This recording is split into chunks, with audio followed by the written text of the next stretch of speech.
बिस्मिल्लाहिर्रहमानिर्रहीम अस्सलाम वालेकुम। कैसे हो प्यारे बच्चों, उम्मीद करती हूँ खैरियत से होगे। क्लास 5 की मैथमेटिक्स है, फ्रैक्शंस का हमारा चैप्टर है और आज हम करने जा रहे हैं आपके पेज नंबर 99 के ऊपर एक माइंड वर्कआउट दिया हुआ है, उसको सॉल्व करेंगे। ठीक है, तो वीडियो एंड तक देखिएगा। बहुत ही मज़े का क्वेश्चन है और आपको बहुत मज़ा भी आएगा और बहुत कुछ सीखने को भी मिलेगा। तो स्टार्ट करते हैं, देखते हैं यहाँ पर हमारे पास क्वेश्चन में क्या है।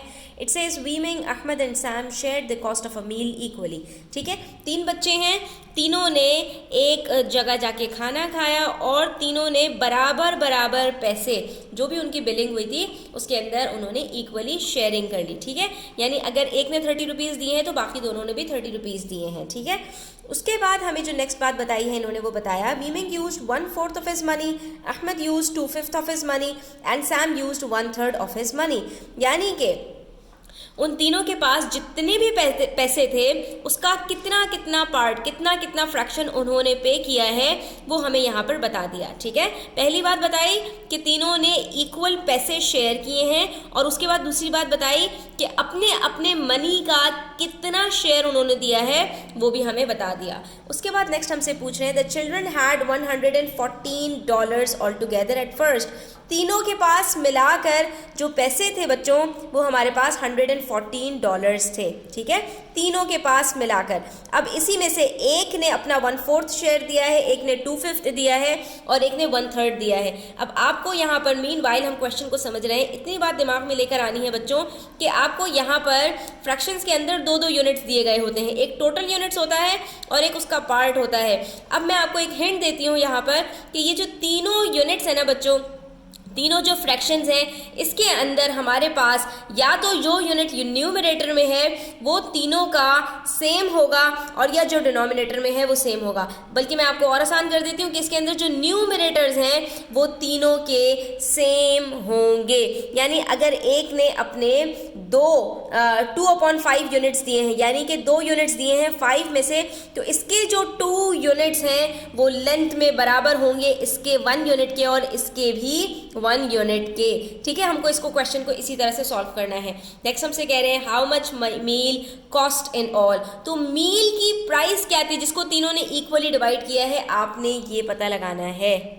अब इस क्वेश्चन को ज़रा स्टूडेंट्स एक मॉडल से समझने की कोशिश करते हैं। हमसे कहा गया यहाँ पर कि वीमिंग ने 1/4 ऑफ हिज मनी उसने जो है वो खर्च किया है, जबकि अहमद ने 2/5 और सैम ने 1/3।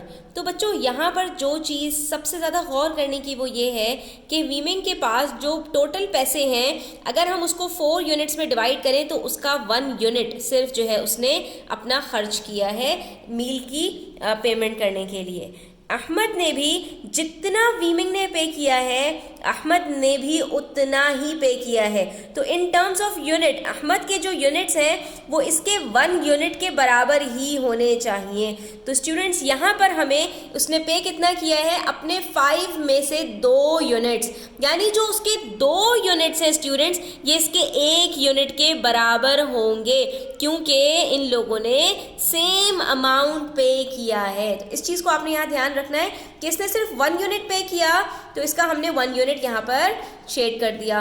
लेकिन जब बात आई अहमद की तो अहमद ने अगर 2 यूनिट्स पे किए हैं तो उसकी जो लेंथ होगी वो इस 1 यूनिट के बराबर होगी। क्यों? क्योंकि वो अगर हम टोटल की बात करें तो वो आपस में इक्वल हैं, तो यूनिट्स भी बराबर होने चाहिए। ठीक है, तो इसके जो 2 यूनिट्स हैं हमने कहा कि जब उसकी लेंथ इसके 1 यूनिट के बराबर है तो उसके जो टोटल 5 यूनिट्स हैं उसकी लेंथ इसके 2.5 यूनिट्स के बराबर होगी। 2 यूनिट्स 1 यूनिट, ठीक है, फिर 2 यूनिट मजीद इसके एक और यूनिट, तो 4 यूनिट्स हो गया और उसके बाद मजीद जो है वो 1 यूनिट बनाने के लिए इसका हाफ, तो इस तरह से हमारे पास 5 यूनिट्स बन गए। उसके बाद सैम ने भी 1/3 पे किया, यानी इसने भी 1 ही यूनिट पे किया है, तो इसका 1 यूनिट इतना ही बड़ा होगा जितना वीमिंग का 1 यूनिट बड़ा है। लेकिन इसके टोटल यूनिट्स कितने हैं?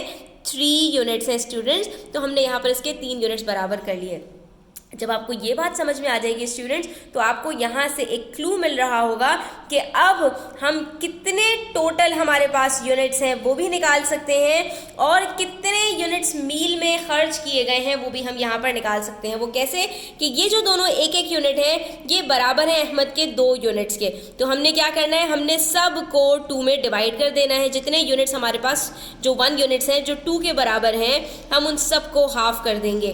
तो इसके जो 4 यूनिट्स हैं वो बराबर हो जाएंगे 8 यूनिट्स के, इसके जो 5 यूनिट्स हैं वो 5 ही रहेंगे, और इसके जो 3 यूनिट्स हैं वो बन जाएंगे 6 यूनिट्स। तो इस तरह से हमारे पास जो टोटल आ जाएगा स्टूडेंट्स, वो हमारे पास आ जाएगा 8 + 5 13 + 9 19 यूनिट्स, जिसमें से कितने यूनिट्स जो है वो मील को पे करने के लिए दिए गए हैं 1 2 3 4 5 6, यानी 6 आउट ऑफ 19 यूनिट्स मील की पेमेंट में लगे हैं। और हमें ये बात पता है स्टूडेंट्स कि जो ये 6 यूनिट्स हैं ये हमारे पास मील की कॉस्ट के यूनिट्स हैं, जो कि हमारे पास 114 टोटल जो है वो डॉलर्स हैं, ठीक है। और ये जो 19 यूनिट्स हैं हमारे पास, ये बच्चों का टोटल जो मनी है उसके यूनिट्स हैं, ठीक है स्टूडेंट्स। तो इसकी मदद से हम क्या कर सकते हैं, हम मील की जो कॉस्ट है उसको कैलकुलेट कर सकते हैं।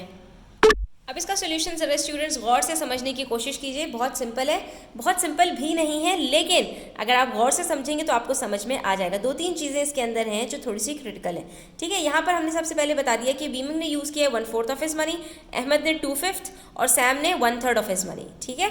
हमने तीनों का जो प्रोपोर्शन है वो बता दिया।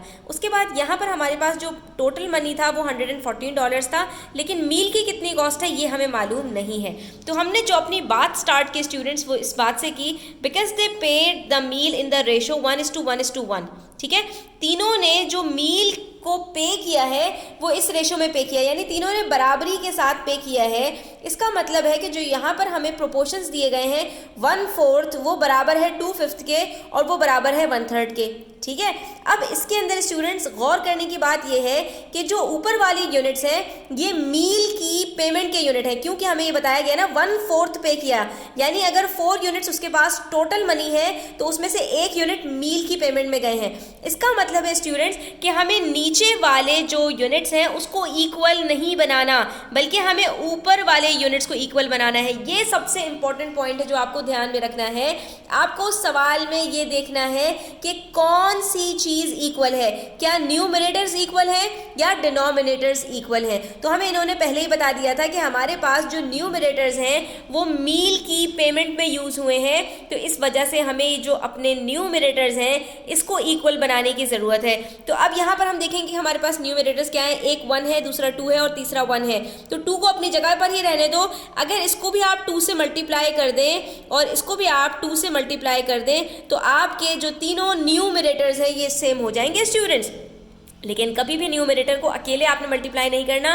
मैं बार बार अपनी वीडियोस में रिपीट करती हूँ कि जब भी फ्रैक्शन को आप न्यूमरेटर को किसी नंबर से मल्टीप्लाई करते हैं तो डिनोमिनेटर को भी सेम नंबर से मल्टीप्लाई करना होता है। तो अब आपके पास जो नए फ्रैक्शंस आ जाएंगे वो 2/8, 2/5 और 2/6 है। इसको करने से हमें ये फ़ायदा होगा स्टूडेंट्स, क्योंकि हमें ये बात पता थी कि हमारे पास ये जो दो यूनिट्स हैं ये बिल्कुल लेंथ में बराबर हैं। वजह उसकी क्या है कि तीनों ने बिल्कुल बराबरी के साथ अमाउंट पे किया है।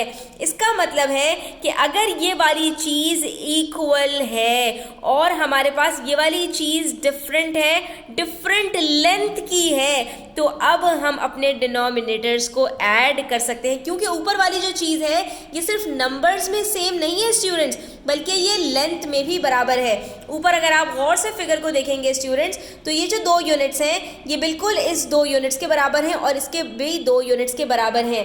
कहाँ पर हम न्यूमरेटर्स को ऐड नहीं कर पाते अगर वो सेम भी हो, कि अगर स्टूडेंट्स हमारे पास यहाँ पर जो 8 यूनिट्स हैं ये बराबर होते 5 यूनिट्स के और ये बराबर होते 6 यूनिट्स के।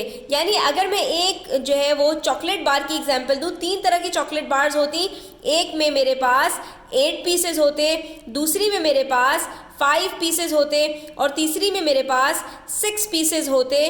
तो ऐसी सूरत में स्टूडेंट्स अगर ये 2-2 यूनिट्स भी हैं, क्योंकि इनके 2-2 यूनिट्स की लेंथ बराबर नहीं है, सब अलग अलग लेंथ के हैं, तो इसकी वजह से हम यहाँ पर इसके जो टोटल यूनिट्स हैं उसको ऐड नहीं कर सकते थे। लेकिन यहाँ पर अगर आप देखें तो इनके 2 यूनिट्स हों, इसके 2 यूनिट्स हों और इसके 2 यूनिट्स हों, सबकी लेंथ बिल्कुल बराबर है, इसलिए हम यहाँ पर इसको ऐड कर पा रहे हैं। तो ये चीज़ बस आपने ध्यान में रखनी है।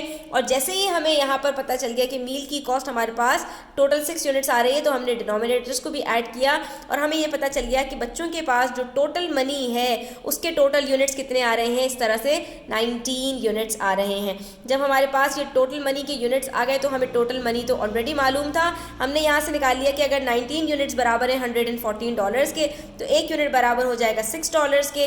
और क्योंकि यहाँ पर बच्चों ने टोटल 2 + 2 + 2 6 यूनिट्स मील में खर्च किए हैं, तो इस तरह से हमारे पास टोटल जो बच्चों ने मील के ऊपर पैसे खर्च किए हैं वो $36 हैं। और यहाँ पर हमारा आंसर क्या आएगा, how much did the meal cost in all. The meal cost $36 in all. और इसको 3 लोगों में डिवाइड करें तो हर एक के हिस्से में $12 आते हैं, यानी कि मील की टोटल प्राइस $36 थी, जिसमें से हर एक ने $12 ईच पे कर दिए। ठीक है स्टूडेंट्स, थोड़ा सा गंभीर क्वेश्चन था, आई अंडरस्टैंड, बट था भी माइंड वर्कआउट, दिमाग की बत्ती तो जलानी थी। तो इस तरह के क्वेश्चंस आपके IQ लेवल को बढ़ाने के लिए होते हैं। आई होप कि आपको मज़ा आया होगा। वीडियो अच्छी लगी हो तो लाइक कीजिएगा, कमेंट कीजिएगा, अपने फ्रेंड्स के साथ शेयर कीजिएगा, चैनल को सब्सक्राइब करते जाइएगा। अपना ख्याल रखिएगा। अल्लाह हाफ़िज़।